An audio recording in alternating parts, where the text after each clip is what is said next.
So yesterday we isolated, as we just did now, each component of the arm.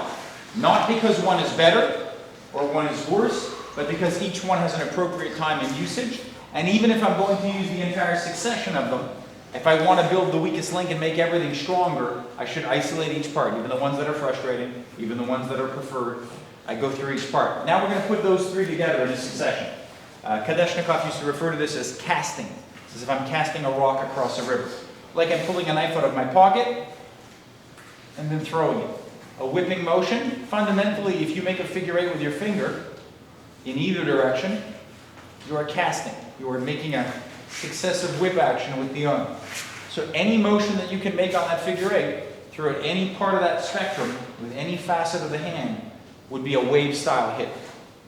We exaggerated a bit at this point, but we just launch it. I puke it forward from the shoulder to the elbow to the hand at that last bit, anywhere. I exaggerated a little bit. If you've seen Alex Kostik's work, Alex is a very good example. He's a very big, heavy arm. Casts beautifully, great work, right?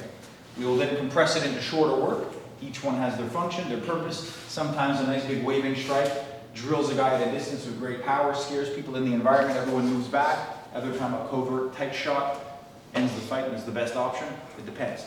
You should be able to do both. But we can't do compressed work until we can do the elongated, exaggerated version. So just feel that succession. It's gonna, if we know that elbow's worse than fist and shoulder's worse than elbow, two of them together or three of them together is worse than one. So as bad as the shoulder was yesterday, in isolation, the wave is going to be infinitely worse because it's all together. So even,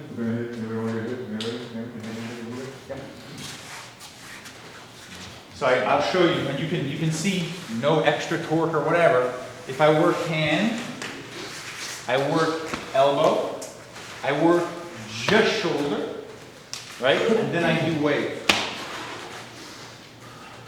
It's much different, much worse. Yeah? And it's not, I'm not getting excited about it, boop, done. My hand is fine. So even at that level, that's a hard punch for him, but it's only maybe 20% of my capacity for me. So I'm very calm in it, I'm very precise, deep, yeah? Because it goes in with compound weight, screwing in, your muscles are trying to defend against one angle, it bypasses the body.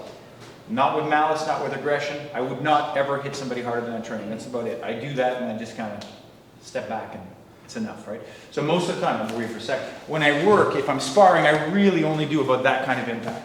I have no emotional desire as a human, moral desire as a human to hit somebody even that hard consistently in sparring. It's very hard for the body to take. But we need to feel it and to go, and I need to feel it. Being given, coming back a few times to say, yeah, that's pretty hard. So if I hit him a little bit lighter, but maybe in a different spot, look, shoulder, elbow, hand.